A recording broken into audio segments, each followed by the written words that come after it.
Before kings sharpened their crowns and before mortals learned to spill blood, there was a god who cradled conflict like a child of fire. His name was feared, his presence despised. Yet the world could not exist without him. This is the story of Ares, the god of war, and the god no one wanted. Ares arrived into Olympus like a storm that refused to pass. He was born of Hera alone, shaped not by paternal affection but by wounded pride.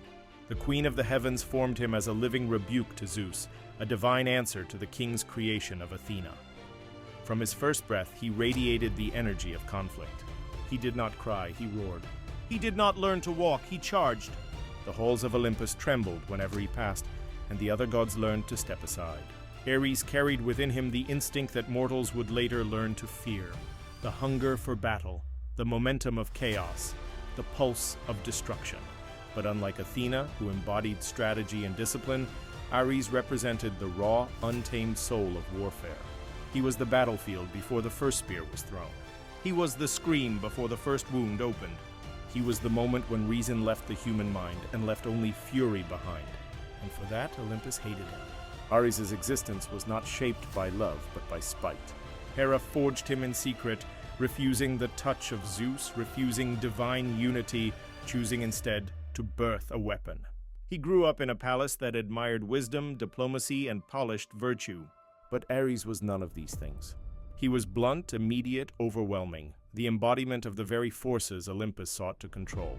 Zeus tolerated him. Hera resented him for reminding her of the anger that created him.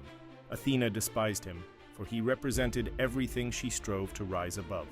The other gods mocked him behind closed doors. They called him the Butcher, the Blind One, the Storm without thought.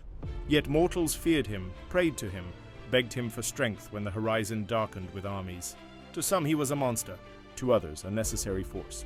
To all he was inevitable. Ares' presence was a moving tempest. He towered above mortals and most gods, armored in plates that shimmered like freshly spilled blood.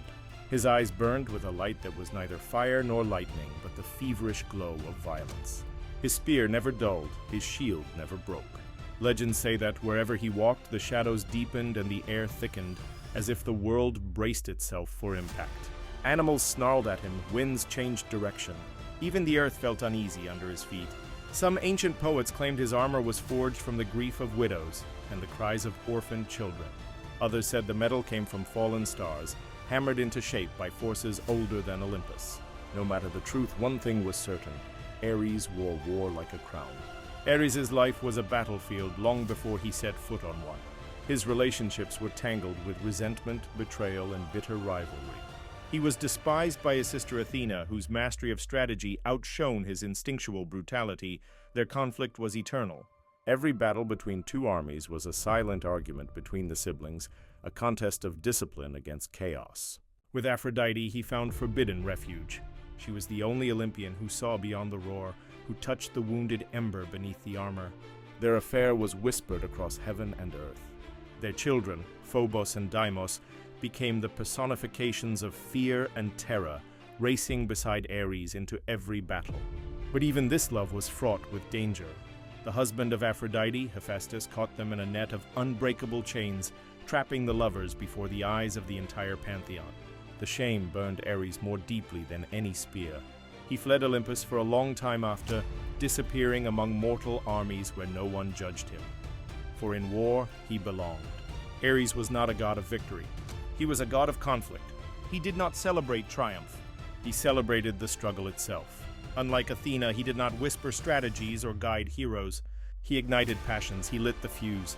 He pushed mortals into the heat where their souls were tested and revealed. His power was not precision, but momentum. He could turn a peaceful gathering into a riot with a single breath. He stirred armies into frenzy. He twisted fear into rage and rage into bloodshed. To some, he was destructive. To others, he was the truth of war stripped of illusion. Ares held dominion over the raw human heart, the part that clenched a weapon not out of logic, but out of instinct, desperation, or fury. He ruled the moment when survival eclipsed morality. He was the drumbeat of the battlefield, the shuddering roar that swallowed reason whole. War has a sound, a low, thunderous vibration, like distant drums echoing across a valley. and for most of his existence that sound followed Ares like a loyal hound. But there was one day when the drums stopped. One day when the god of war himself tasted humiliation so deep it scalded him for centuries. A day when even mortals, fragile, brief, trembling mortals, proved that war does not always favor the one who loves it most. This is the story of Ares' greatest defeat. The sky cracked open. The earth trembled beneath the claws of giants. The Loathed, sons of Poseidon, two colossal brothers, Otus, broad as a mountain ridge, Ephialtes, tall enough to scrape the belly of the clouds. They hated the gods, not feared them, hated them, and in their arrogance they sought to overthrow Olympus itself. They threw forests like spears. They hurled boulders the size of temples. The heavens roared in response. Ares in his fury charged into battle without hesitation. He did not wait for strategy, did not consult Athena, did not think. He simply ran, spear forward, armor blazing. For a moment he looked unstoppable, the god of war in his purest form. But the giants were not impressed. They were not creatures of fear. They did not tremble before gods. And when Ares lunged at them, they caught him. Not with ambush, not with cunning, not with divine traps. They simply grabbed him. Otus and Ephialtes pinned Ares like a child wrestling a wild animal that suddenly became tame. His spear fell, his shield shattered. He roared, but the sound echoed weakly between the giant's hands. And then the humiliation began. They bound him in chains forged from unbreakable bronze, chains that tightened with every movement, silencing the god of chaos itself. Ares was dragged across the earth. His armor scraped against stone, slicing it like parchment. His pride bled more deeply than his flesh. They threw him into a bronze jar as a massive hollow prison and sealed it shut. For 13 months, the god of war sat hunched in darkness, listening to the echo of his own breath, powerless for the first time in eternity. No battlefield, no glory, no blood, only silence and shame. And the worst part? The gods did not hurry to rescue him. Ares had made so many enemies in Olympus and had sowed so many grudges that the pantheon simply continued without him. The god of war was missing, and Olympus did not care. Only one god remembered him. Hermes, the messenger, the trickster, the guide of souls. He slipped into the giant's fortress under moonlight, quiet as smoke, clever as a rumor. Finding the bronze jar, he tapped lightly. The sound echoed like the heartbeat of a forgotten titan. Inside, Ares growled, not out of pride, but desperation. He was starving for conflict, aching for motion, terrified of stillness. Hermes opened the jar. The light stabbed Ares' eyes. He stumbled out, trembling, weak. War had been tamed. Hermes said nothing. He simply handed Ares his spear. And in that moment, the god of war realized the bitter truth. Even gods could be broken. When Ares returned to Olympus, expecting pity or gratitude, he found laughter instead. The gods mocked him openly. Apollo joked about the war god who couldn't win a fight. Hera called him a wounded boar. Even Zeus, his father, shook his head and muttered, "This is why I prefer Athena." Ares simmered in rage, but he said nothing. Because their mockery was true. He had been defeated, captured, forgotten, and worst of all, he had been rescued by Hermes, a god with no weapons, no armies, no war. Ares' pride shattered like his broken shield. Word of his humiliation trickled into the mortal world. Poets whispered it, warriors repeated it around campfires. Kings used it to taunt their enemies. If the god of war could be defeated, what did that mean for those who worshipped him? For the first time, mortals saw Ares not as a force of nature, but as something painfully close to themselves, fallible, wounded, breakable. And that made him more dangerous. Because a wounded god does not become gentle, he becomes unpredictable. Ares returned to the battlefield with a fury deeper than madness, a fury born not from instinct, but insecurity. For centuries afterward, whenever war erupted without cause, whenever battles descended into chaos, whenever warriors felt fear twist into blind rage, they would whisper, "The god of war remembers his shame." Mortals feared Ares more than any plague, for plagues end, Ares does not. When kings gathered armies, they prayed to him not for victory, but for mercy. For Ares did not care who won.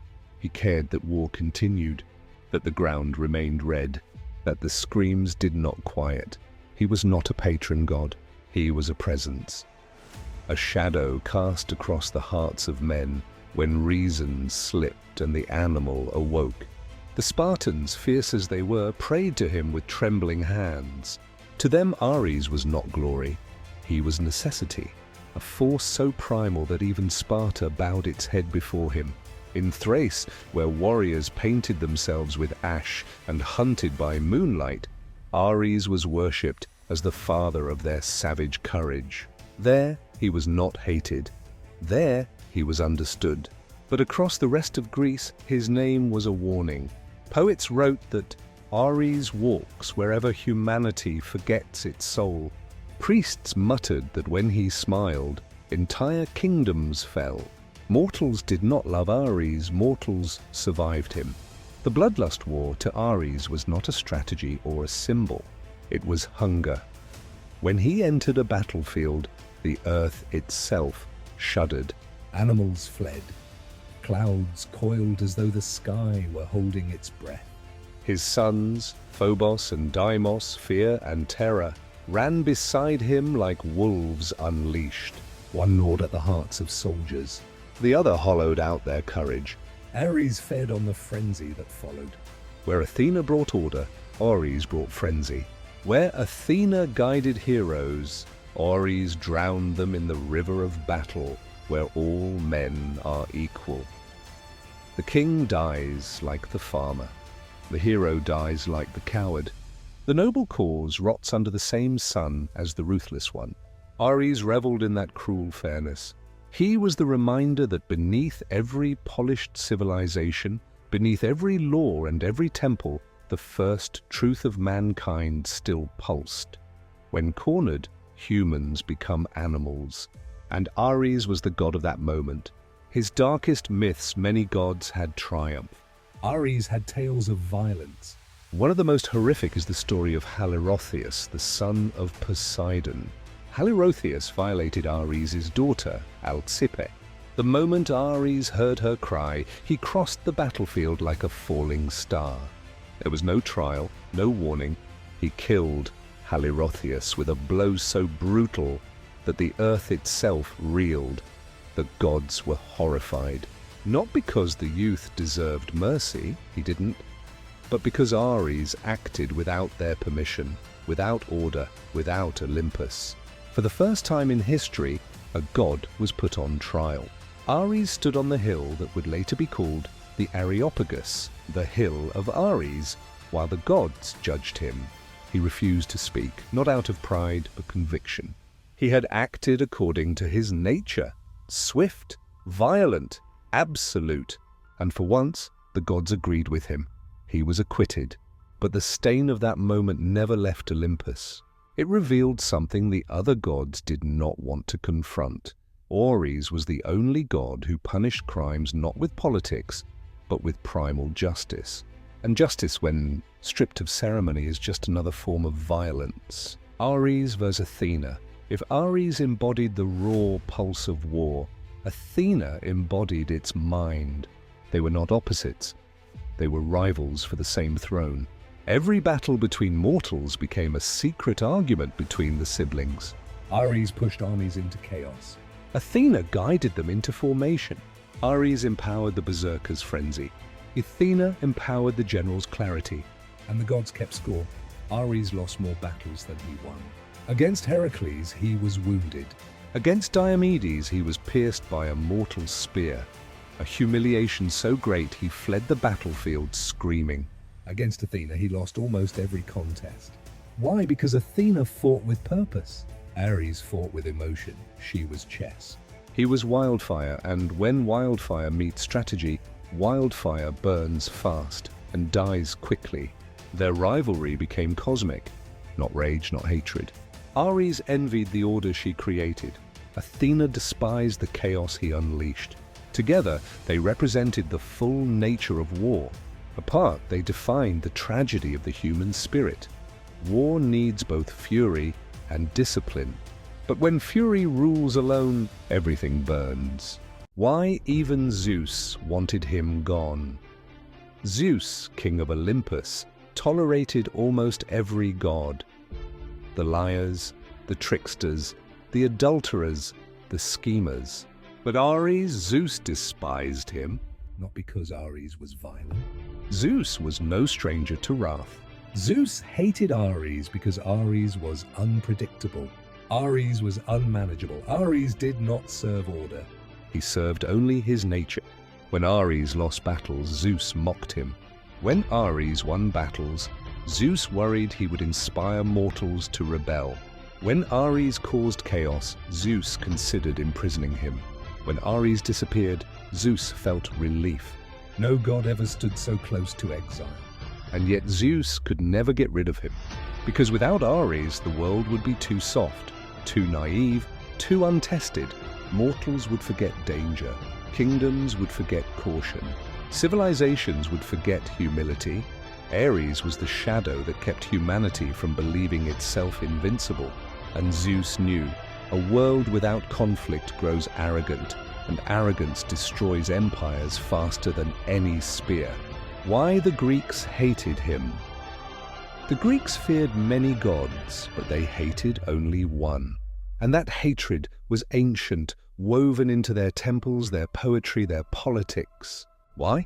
Because Ares represented something the Greeks despised in themselves.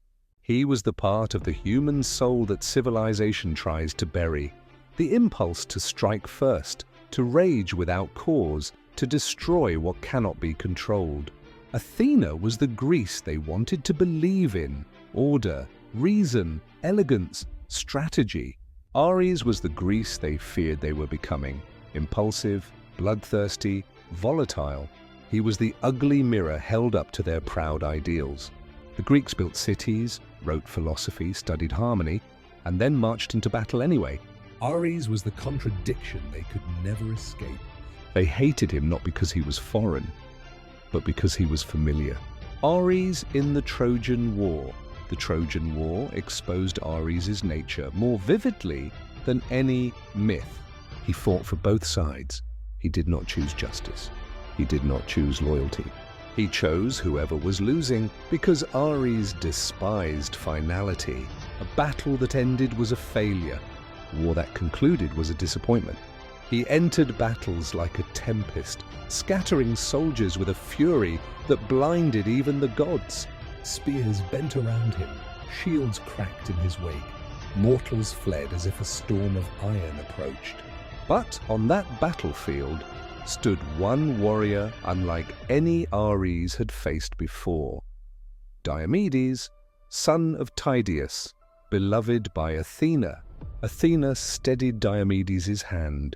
She whispered clarity into his thoughts, sharpened his courage, and cleared his fear.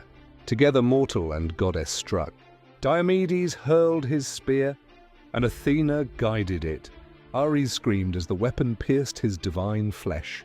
The sound was so terrible that mortals threw themselves to the ground to cover their ears. The god of war bled.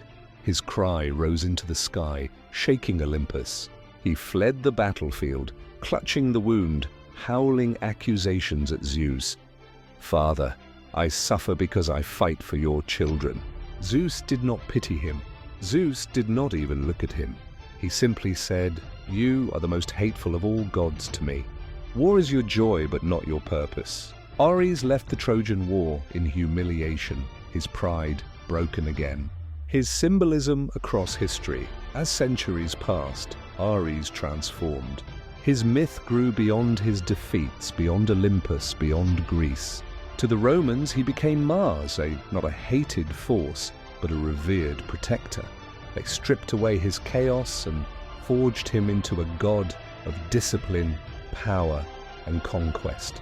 Rome embraced what Greece feared, the idea that war could build nations, not just destroy them. But even then, the old Greek image lingered beneath the marble statues. Ares remained the symbol of the darkness inside ambition, the violence beneath politics, the rage beneath order, the truth beneath the myth of civilization. He represented the part of humanity that never evolved, the ember that never cooled, the instinct that would outlive empires. And he was honest about it. The legacy of Ares left no temples as grand as Zeus, No myths as clever as Hermes, no wisdom as bright as Athena, no beauty as immortal as Aphrodite. He left scars on the world. scars on the soul, scars on the stories of mankind. Wherever there is conflict, Ares survives, not as a figure in bronze, but as a pulse in human nature. He is in the battle cry, in the first thrown stone, in the moment a nation forgets reason, in the moment a person forgets peace. Ares endures because conflict endures. Ares is not loved, Ares is not admired. Ares is not celebrated, he is acknowledged, just as we acknowledge the storms that tear through our lives, the anger that rises unbidden, the moments when we become creatures of instinct rather than reason. Athena shows who humans aspire to be. Ares shows who humans are when the mask slips. And that perhaps is why his story continues to echo in every age. Because every civilization, no matter how enlightened, eventually discovers the god of war never dies, he simply waits. Ares is the heartbeat of chaos that forever presses against the ribs of the human soul. There is a moment in every myth where the story stops being about gods and begins being about us. That moment arrives now. Ares, the most hated god, the pariah of Olympus, the exile of heroes, does not vanish after his defeats. He does not fade when Athena triumphs. He does not crumble when Zeus thunders. He remains. And his endurance raises one last question. If a god is despised by all, why is he still necessary? The answer lies not in Olympus, nor in Troy, nor in the scars of ancient wars. The answer is buried in the fragile, trembling anatomy of human nature. Because beneath the libraries, beneath the temples, beneath the philosophies and the systems and the shining achievements, humanity discovered something terrifying. Violence was not an invention. Violence was an inheritance. Ares was not born from imagination. Ares was born from memory.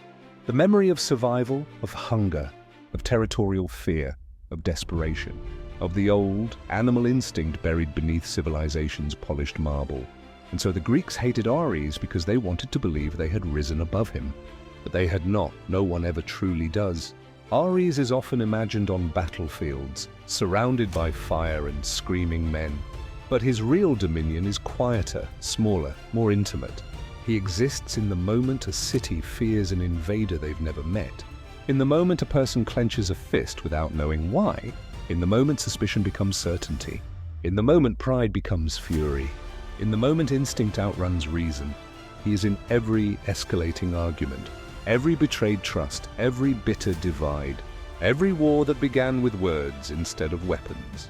Humans assumed Ares was the god of bloodshed, but he was truly the god of the spark that starts the bloodshed, not the sword, the hand that lifts it.